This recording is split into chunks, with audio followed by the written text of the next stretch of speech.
A segunda temporada de Dandadan finalmente acabou de chegar. E se você, assim como eu, amou a primeira, então se prepara porque essa aqui veio em peso, meu parceiro. O episódio começa com aqueles taradões indo pra cima da Momo. Quando ela ia se defender, aquele safado grudou no braço dela e já tava pensando maldade. Assim que ela baixa a cabeça no fundo da piscina, ela começou a sentir muita tontura. Mas foi aí que uma aura verde apareceu e depois de explodir tudo ainda nocauteou aquele velho tarado. A intensidade do poder foi tão forte que a água agora tava fervendo. Os canários tava se perguntando onde que o parceiro tocou nela pra ela ficar nervosa desse jeito. A Momo já tava dando fora daqui, tá ligado, meu irmão? E por coincidência do destino, algumas madeiras caíram na cabeça deles. Só que ele ia fugir, mas um desgraçado começou a nadar muito rápido, já grudou na perna dela com um olhar muito medonho. A mina já tava se cagando toda de medo. Mas também, né, com uma desgraça dessa atrás dela, quem não ficaria? O velhote já ia mostrando pra ela com quantos paus que se faz uma canoa, mas pelo visto a sorte realmente tava do lado dela hoje. E em vez de ficar assustada com a situação, a Momo tava lá admirando a paisagem. Aí do nada uma voz fala que tinha muita sorte pra vir parar no lugar desse. E era logo a vovó Turbo falando que nunca se deve subestimar ela. Isso porque ela ouviu a Seiko dizendo onde era o endereço. E como tinha águas termais, ela não resistiu, tinha que vir junto. A Momo queria saber o que eles iam fazer agora que tudo tava destruído. Mas o gatinho Turbo disse que não tinha nada a ver com esse lugar todo acabado. Os peladões estavam se perguntando que merda aconteceu aqui.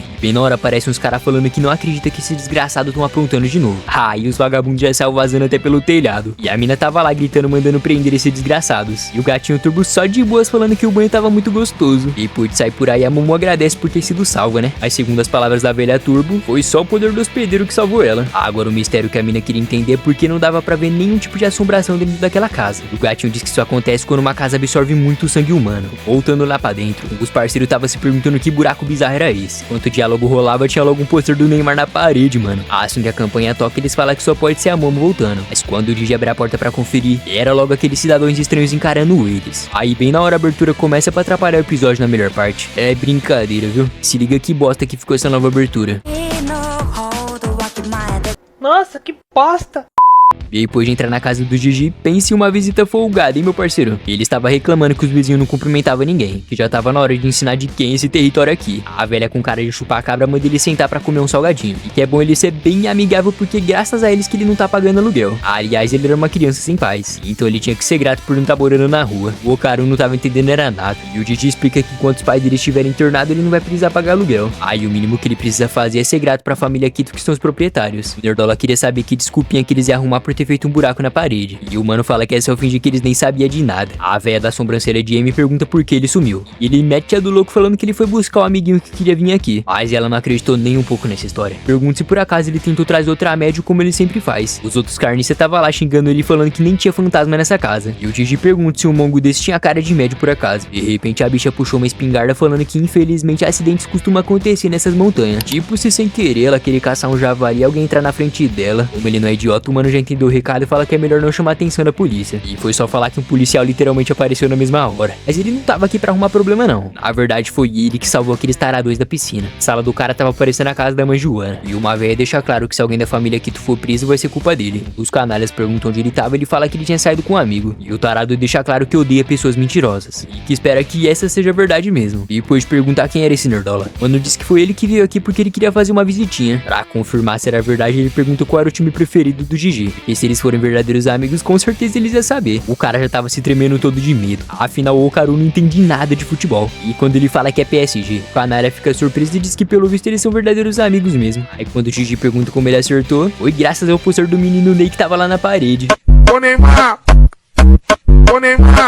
A véia chupa-cabra pergunta onde tava a terceira pessoa que ele tinha convidado. Ele até tenta fingir que não sabia de nada, mas ela fala que sabe que é uma garota. O canalha queria saber se ele tava mesmo falando a verdade. E depois de continuar mentindo, a chupa-cabra fala que esse é o fim dele por ter mentido pra ela. E enquanto isso, a Momo tava lá na frente do templo do Tsushinoko. Ela queria saber por que tinha um doente plantando bananeira. E depois de trocar uma ideia com ele, o cara pede desculpa por parecer estranho que ele tá tentando virar um youtuber. A Momo pensava que esse lugar era valioso pra qualquer um entrar, né? Então ela não via a hora de poder voltar aqui e trazer o Okaru. Assim que ela viu o famoso Tsushinoko, ela disse que nem parecia. O maluco fala que até ele vai concordar com ela. Mas segundo os documentos, esse aqui realmente é o grande templo do deus serpente. Há muitos anos atrás as pessoas adoravam uma cobra gigante que vivia dentro desse vulcão. Então sempre que ela sentia fome, o vulcão entrava em erupção e eles ofereciam uma das crianças da vila como sacrifício. E foi desse jeito que o vulcão ficou calmo por 200 anos e eles ganharam as bênçãos da fonte termal. A teoria é que esse resto de cobra seja alguma vez que ela trocou de pele. Então eles cultuavam essa coisa pra não precisar fazer sacrifício. A Momo pergunta onde que entra a parte do Tsushinoko nessa história. E o cara fala que foi o pai pai dele que diz que esse nome chama mais a atenção dos turistas, sem contar que essa lenda da serpente gigante não passava de um erro dos humanos. Então é loucura eles fazerem esse sacrifício à toa. A Momo fala que bem que ele podia contar essa história no YouTube em vez de ficar plantando bananeira. E a ideia foi tão boa que até o cara se assustou. Saindo de lá, a Momo diz que o Nerdola ia ficar bem triste de saber que tudo era mentira. Mas o que ela tava querendo saber mesmo é se os garotos estavam se dando bem. Aí quando ela abre a porta perguntando se tinha aparecido algum fantasma, os caras tava desmaiado no chão. A velha chupacabra fala que agora sim eles tinham todas as oferendas. Então o festival agora realmente vai começar. A Momo já soltou a sacola no chão e mandou uma bicuda bem no pescoço daquele otário. O outro também pensou que ia arrumar alguma coisa, mas levou logo uma joelhada na boca. Enquanto ela reclamava que o joelho tava doendo, os caras vieram pra cima dela, mas não tava arrumando nada. Só que dessa vez, se não fosse os poderes psíquicos, com certeza ela tinha morrido. Aí ela tacou a mesa na direção deles. Fez um omelete bem caprichado. E do nada aparece um tiozão dando uma cabeçada por trás dela. Lá ele 1000 vezes.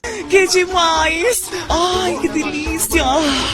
A Momo tava começando a ficar com muita tontura de novo. O tarado fala que ela não precisava sentir medo dele. Aí quando o gatinho turbo aparece xingando ele, o cara tomou logo um susto e já até caiu pra trás. Ela pergunta quem foi a praga que apertou ela enquanto ela tava dormindo tão gostoso. E quando a Momo diz que seria bom uma ajudinha, ela fala que nem que a vacatuça que ela vai ajudar. E os safados mandam ela se acalmar. E ela manda eles saírem dessa casa agora. Os caras tava sangrando cinza. E então a velha chupacabra foi pra cima da Momo e conseguiu derrubar ela com muito estilo. Pelo visto o cara tava em dia, hein? Porque além de ser muito rápido, seus golpes destruíam até parede. O combate tava tão insano que mesmo a Momo usando seus poderes, a velha tava conseguindo desviar tranquilamente. E então essa maluca começou a usar uma sequência cabulosa que se chamava Jennifer Lopes. E depois foi só mandar o golpe da Anaconda que a Momo foi arremessada pra longe e atravessou até a parede. A galera não parava de gritar que a mãe deles era a mulher mais forte da família Quito. Mas ela tava mesmo querendo saber que pirralha é essa que usava um poder estranho. Já a Momo pergunta quem era esse capeta. E o gatinho diz que é só uma velha acabada muito poderosa. Quando ela fala que não sabia que existia isso, o gatinho fala que tinha uma bem lá na casa deles. O vagabundo ficou assustado quando viu que as coisas estavam flutuando. E a Momo não parava de reclamar da carniça desse lugar. A velha fala que não sabe quem é essa baranga e que ela não parecia ser uma médium. E que se ela estiver pensando em destruir essa vila, vão ficar claro que a família Quito protege esse lugar por muitas gerações. A mina tava lá dizendo que foi ela que invadiu a casa dos outros destruindo tudo. E a velha fala que nem ferrando que ela vai ficar usando as fontes termais. Afinal foi eles que ficou 200 anos alimentando aquela serpente maluca. E é agora que as peças se encaixaram, meus amigos. Basicamente essa casa do Gigi é o verdadeiro altar de sacrifício. Então eles convidam as pessoas pra morar aqui e depois oferta pra serpente.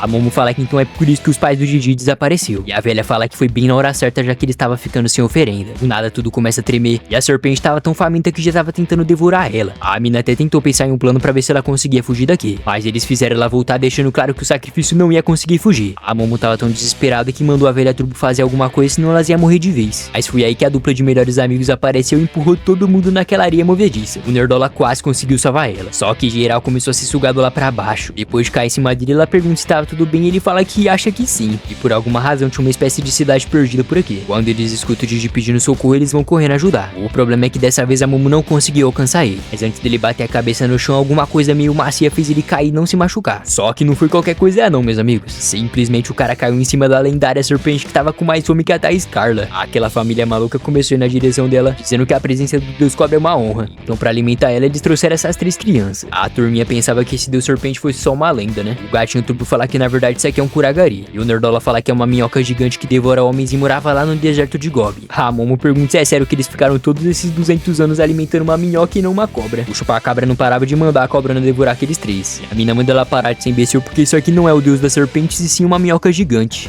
E o bichão foi pra cima deles e te fala que não tem como derrotar um monstro desse tamanho. Como eles não é idiota, os caras já se escondeu dentro de uma casa. Um barulhão esquisito aparece e o Nerdola e a Momo acabam ficando no chão. Nessa que o Gigi vai correndo pra ver se eles estavam bem. O cara perde o controle e começa a se transformar e vai com tudo pra cima dele. Bom dia, minha princesa. Que viagem é essa, velho? Da onde vem essa miséria? Olha o carro do ovo passando na sua rua. Toma aí na cabeça! Meus amigos, finalmente o anime do Prota Sem Bola voltou. E se você quiser que eu traga o próximo episódio, não esquece de comentar aqui embaixo o Dan. Então não se esquece de se inscrever no canal e ativar o sininho pra você ser notificado quando sair o próximo episódio, fechou? Valeu por assistir, tamo junto e até a próxima. Bye bye!